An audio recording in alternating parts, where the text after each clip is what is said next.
Hello again. So, today I want to talk a bit more about happiness and how happiness can come out of our Buddhist practice, our Buddhist and our meditation practice. So, yes, a starting point is thinking about why it is that we go for refuge. I talked about going for refuge in the last video.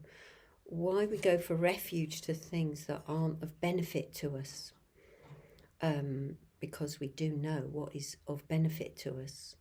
We're searching, we look in all the wrong places. But how can we be convinced that actually we are looking in the wrong places?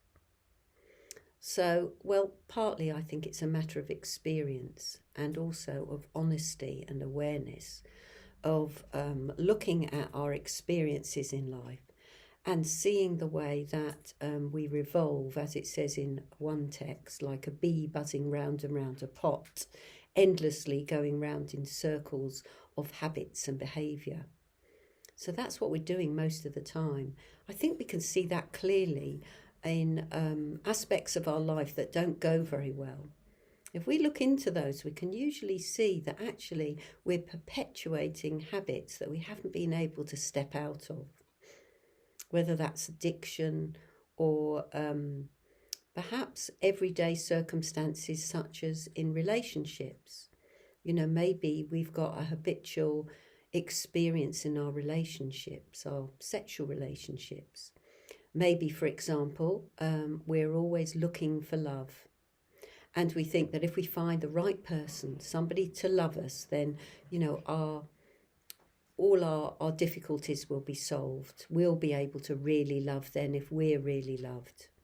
And we don't see that it's actually completely the opposite, that if we really love, if we can really love, if we learn to love, then actually we will be loved. There's no question we will be loved because we'll be a loving person. And we can only do that if we really love ourselves, not in a selfish way, but in a way that appreciates ourselves and has confidence in our own being. So until we're whole in ourselves, we won't really be free to love.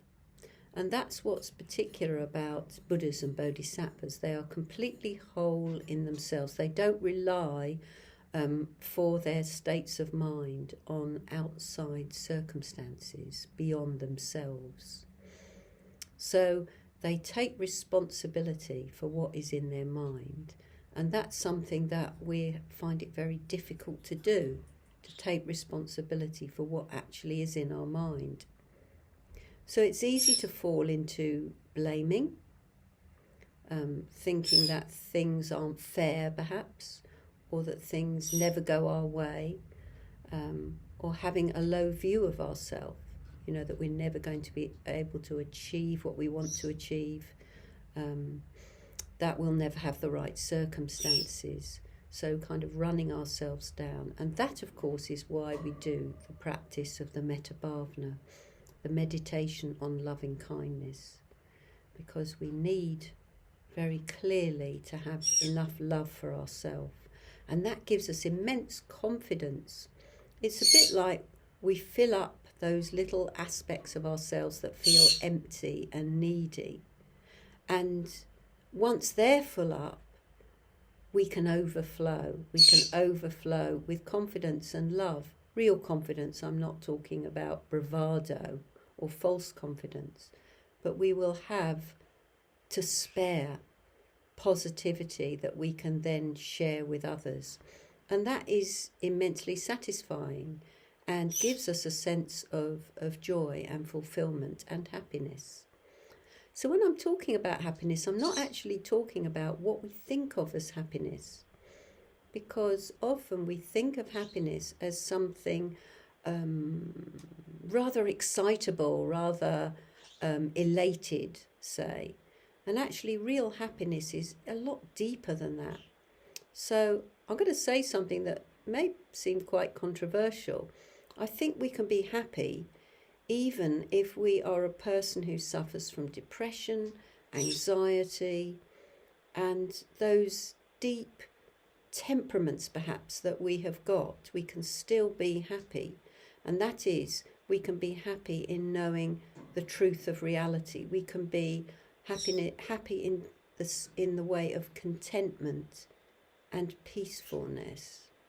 And that is much more worthwhile than the kind of whoopee happiness that's very short-lived, that doesn't last at all.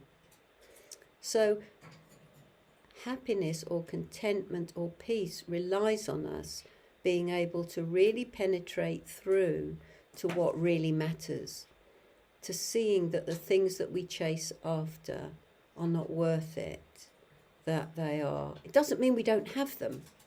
So it's like, we haven't all got to live a very austere life in order to practice. I'm sure austerity helps because it simplifies our life, but we can enjoy what we have.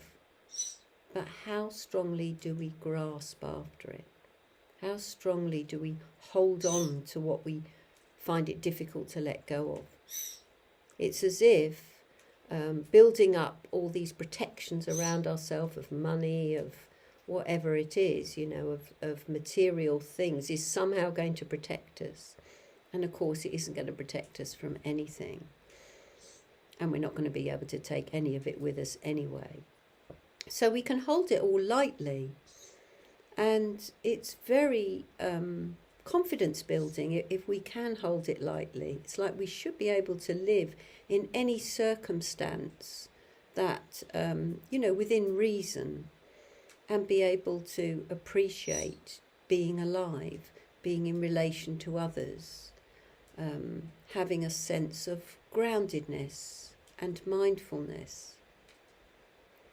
So, yes, talking about happiness within practice is about us understanding the Dharma, about making it our own, about not just understanding it, but somehow living it in our own body and mind, really being able to live it because we see that anything else we've gone for refuge to is a bit of a joke, really. It's like, yes, we engage in life, yes, we live in the world, but we know we don't take it too seriously. I think having a sense of humour in practice is really important, actually, realising that, we don't have to like it all. It's not like we suddenly become immune to the difficulties of life, but we're able to see the truth of life, and therefore we don't take anything personally. If something happens to us and it's not very pleasant, if we have an accident or we lose our job or our partner leaves us, it's like, well, it's unpleasant, but it's not the end of the world.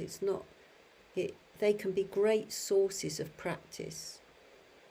Actually, difficult circumstances are much more conducive to practice than all the good things that happen to us, because we can get very seduced by all the good things, and then we don't particularly want to meditate because we've got other more exciting things to do. So I'm going to leave it there for today, and I might continue with this theme tomorrow. And the squeaks you can hear is just Tashi in the background, my little parrot. So hope it wasn't too distracting. Bye for now.